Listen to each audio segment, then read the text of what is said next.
Hi, this is Tia, and today I am with a very special guest today. It's time to talk about Pune, becoming Pune, and of course, so much to talk about education. 2026 is almost here. Big dreams, new goals, aspirations. Young minds are, of course, thinking about a lot of new ventures in the coming year, and of course, there's dreams sparkling in the eyes. But how is the education system going to treat us in 2026 is something that we're going to find out today. With me is, of course, Dr. Vidya Yeravdekar, Pro-Chancellor, Symbiosis International University, of course, a name which is definitely very strongly associated with Pune City. Welcome to the show. How are you? Thank you, and I'm fine. All right. So, as I said, 2026 is almost here, and you literally see sparkle in, young eyes because, there's so much to look forward to in 2026. How do you see, Symbiosis in particular and the education system in general change in the coming year? So I think Pune city attracts the largest number of young people for education. In the sense, Pune has, I think, more than 6 lakh students at any given point in time. The largest number of academia, more than 30 universities and several higher education institutions and several schools. So you can see it's a very young and vibrant city. And it has been popular since, I think, since post-independence, I would say, as an education hub. And it's also called the Oxford of the East. And therefore, I think it's not just the city and the academia and the institutions that attract students, but I think it's also the safety part of it. It's also the weather, of course, not that it's great weather for us Puneites, but for those who come from outside, it is beautiful weather. Absolutely, yes. And therefore, all these factors are also, I mean, they also contribute to why students come here to study.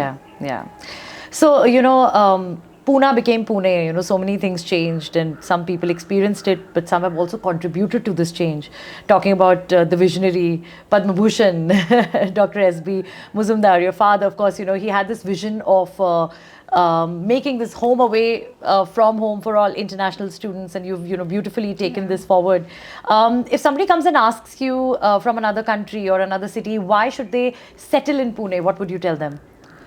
So I don't know whether people come and ask me why. I mean, I don't know whether people will come and ask me whether they want to settle in Pune, but certainly they want to spend some time, some part of their, their life in Pune for sure.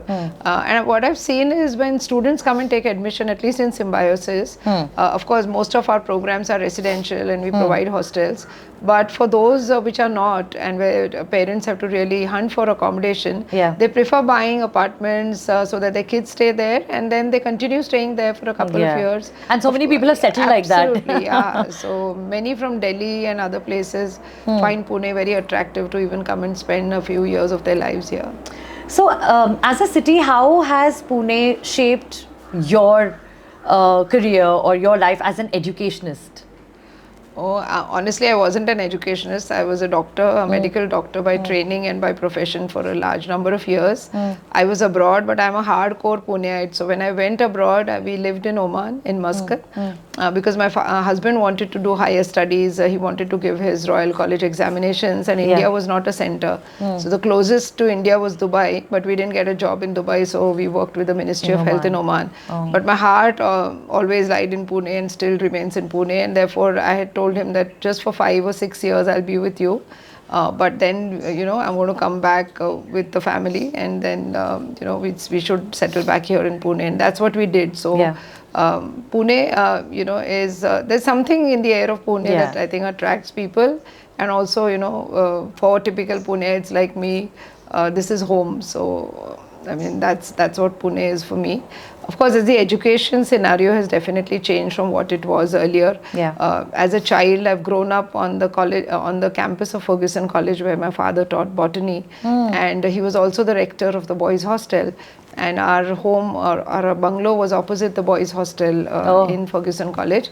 And one day my father noticed during Diwali vacations, he noticed a young girl going to the window of the boys' hostel almost every day. And as a strict warden or rector that he would be, He observed this for almost a week and then went to shout at this or, scold this boy. And so when he walked into the room of the boys' hostel, into this boy's room, actually to scold him as, what is this girlfriend of yours coming and giving, that's when he realized that this was a boy who was ill, who was frail, who was lying on bed. And when my father started scolding him, he actually started weeping and put his head on my dad's shoulder and said that, sir, I'm a student from Mauritius and all my batchmates have gone back home for Diwali. And she's my sister who cooks homemade food because I'm suffering from jaundice, and she passes this tiffin through the window. And that's when Symbiosis was born. Actually, the tears of a foreign student actually changed his life, and he decided to set up an organization for the welfare of foreign students and also bringing foreign and Indian students together. And so he coined this term called symbiosis, which is a botanical word, which means living together of two different organisms for their mutual benefit. And through the motto of Vasudhaiva Kutumbakam, believing that the world is one family, he started getting Indian and foreign students together. And initially, as I said, Symbiosis was born in our home. And so foreign students would come and stay with us. Someone lost a passport, someone felt homesick, someone wasn't well. So my younger sister Swati and I have grown up where one room was practically dedicated to an international student. And so, it was so much fun and a very, very different childhood. And I think what I am today is thanks to that kind of childhood that I've grown up in. But I think all that really rubs on to you. You don't realize as a child that you're growing up with these values, with, respecting different cultures and, learning different cultures and being sensitive to the needs of people who don't look like you, who have a different skin color, but still they are human beings like you. So I think I owe that to my parents. And Absolutely. That's how I've I mean, grown it's up. such a beautiful story. I mean, we weren't aware of this. But Vidyaji, there's also a huge responsibility on you now because, Symbiosis is a global name, and there's constantly things that are expected. How do you keep up to that? The expectations. Yeah, so let me tell you that Symbiosis became a university by itself in the sense the government of India conferred the university status on Symbiosis in 2002. So before that, all our institutions were affiliated to Pune University. And then it became a university of its own called Symbiosis International University, 2002.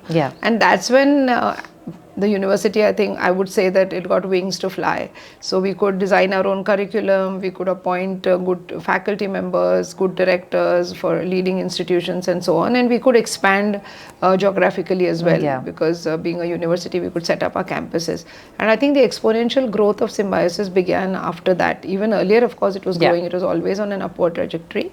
But I think after 2002, it was really, it got that impetus, and we set up campuses in Maharashtra, in other places, in Nasik, in Nagpur, in Bangalore, in Hyderabad, in Noida, and now in international campus in Dubai. I would owe all this to our students. They're just the best and talented students who come to Symbiosis because they really come through a very rigorous selection process, and more importantly, the faculty and the directors. Because Symbiosis has a very decentralized governance, and so we don't really interfere into the functioning of institutions like a SIBM, which is one of our flagship business schools, or a Symbiosis Law School, which is ranked at number 1 in the country. So the directors of those institutions, they govern these institutions, and we are like facilitators. So if they have a problem, they'll come to us. If they want something, they'll come to us. But otherwise, day-to-day interference is not there. And I think that has helped these institutions to flourish and grow. And I think the growth is because of this, and of course because we are a university now. So as a leader, do you think it's not good to be a control freak, or do you think to a certain extent? No, I don't think so. Any leader should be a control freak, and a good leader is never a control freak. I think you need to lay your systems and processes well in place. Now, of course, you can use a lot of technology like we do. The whole university is digitally transformed. So, that was a major focus on digital transformation. So, I think once your processes are set up and you kind of through technology know what is happening around, you can't of course ignore. Giving autonomy of course comes with accountability as well. Yes. because we are also accountable to someone, and therefore I think and I think it's more important of the trust factor is very important. So as long as you trust your people, as long as you know that the director who's sitting in the chair as a leader of that institution is capable and trustworthy, then I don't think you need to really bother. Because I think the more trust you give, the more you trust people, the more you empower them, and they feel happy, and it's like a family that we really grow in. Absolutely. You mentioned technology somewhere. I would want to understand about innovation and technology in future. How impactful will AI be in the next coming years? I think that's a cliche question. Yeah, however, it is cliche, but it's an important one. Because yes, AI of course has come in a big way in everything that each one of us does, and obviously in education. And I think it's students have become smarter, teachers have to be still more smarter. Yeah. But I would say that AI has also brought in a lot of innovations and new things into education. So it's not really something that that we didn't know is coming. We all knew that it is coming. We all knew that we post-COVID, of course, technology-enabled classrooms were like a given. Earlier, people used to feel scared of using technology, going online, looking at a blank screen and talking, never know whether the students are really there or not there. But now we are used to doing that, right? We're used to teaching online. We're used to teachers teaching from all over the world online into our classrooms.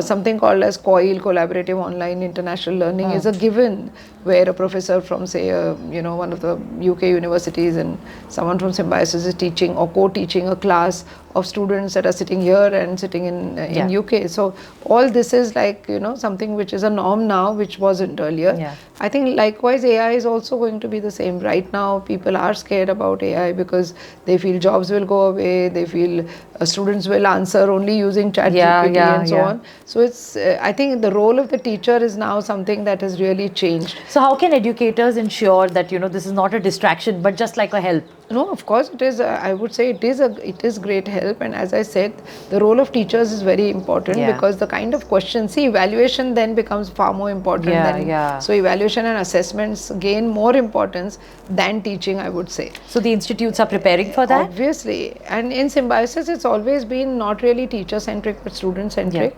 So our classrooms were never monologues where a teacher goes to class and starts talking or uses a PPT and starts narrating.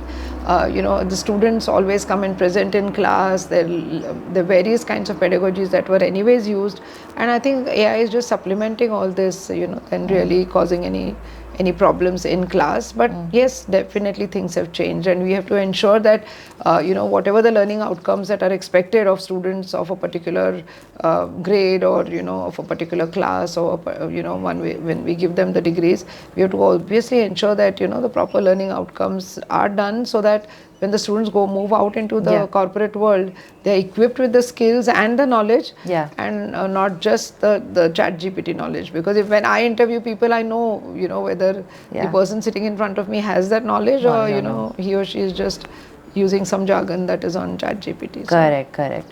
So having said that, in the next coming, say, 10 years, what is that one skill that you think will be more important than degree? I think people skill, that's more important. No matter how much of technology, AI, anything that will come in, I think people will always remain. And I think this kind of, interaction with people, the soft skills, which are communication skills, the confidence, working in teams, all this is going to really be of great help. And therefore, even if you see now, very highly skilled programs versus a liberal arts kind of program, corporates would prefer students who have this holistic knowledge, who have undergone this very liberal education, than really just a skill education, because you never know, that skill might be irrelevant in the next 4 to 5 years. And then you have to retrain those people, whereas you should have the ability or develop the ability among students to learn more of any skill that is relevant in those times. And I think that's what we need to prepare our students for, than really just prepare them. The smallest thing like editing your own your videos has become such a, who would have thought it will become like something so important. True. And the use of social media, I mean, you can't just ignore. I mean, social media is not just about entertaining yourself, but it's far more. It's gaining so much of importance because you learn so much while you use that kind of media. So having said that, if today, if you were a student and if you had to do one thing differently, if you go back to the days when you were studying, what would be that one thing that you would have done differently? At that time? Or Yeah. now? If you were a student now and you probably had to change what you did then. I think the role of the teacher has changed a lot, and I think I would, I mean, if I was a student now, I would really like those teachers who taught me then to come back into classrooms. And I don't belittle teachers of the present generation, but what I've seen amongst young teachers more specifically is that they're also jumping from jobs. So I'm really worried for my grandchildren who are growing up in schools where, in my school at least, I had a teacher who taught me in my first grade. So true. Even present now, I mean, of course, she's retired, but still attached to the school, and I am still connected. But when I see my grandchildren growing up, probably the teacher who taught them in standard 1 may not be there by the time my grandson goes to standard 4 or 5. And I think that disconnect with teachers, because teachers are next to mothers, it's not just about learning from them, it's about developing a bond. I mean, he or she is your guru, your mentor. They nurture everything. You in so many exactly. ways. And I think to have that someone who's guiding you professionally, whether it's at the school level or higher education, I think you really require those teachers. So I really wish that people stick on to, and Symbiosis has the lowest attrition. Even then I'm saying this. But still, I somehow feel that yes, that's something that is missing now. And if I'm a student today, and what would I have liked happening when I was a medical student? Probably more use of technology, because that's something that was missing. Yeah, that was missing, and therefore I think the worldly wise view that now young students have, because simply they're on their mobiles, they know what's happening, all across the world, what's happening all across India. I mean, none of us knew that when we were growing up as students, right? So I think that's the big advantage. So I think technology has played a major role in enhancing Vidyaji, when we look at the Gen Zs, we the millennials, sometimes it's difficult for us also to make that switch. But you are doing it beautifully at this age. Also, sticking to those old school values, something that you've learned from your parents. You stick to that, but you also adapt so quickly to the changing times. How do you maintain that balance? I think it's all about, honestly speaking, adapting to times, because you have to be as agile as what the times are. And therefore, forget me, my parents, my father is 91 and my mother is 84, and both of are them legends, they use technology like anything. And if they, I mean, my grandkids sometimes teach them, my children teach them, I teach them. So the other day my father, I was telling him something about Instagram, and I said, what, this story has come on Instagram, and he said, but why am I not on Instagram? And I said, no, I don't think so, you should be, because people will bother you too much.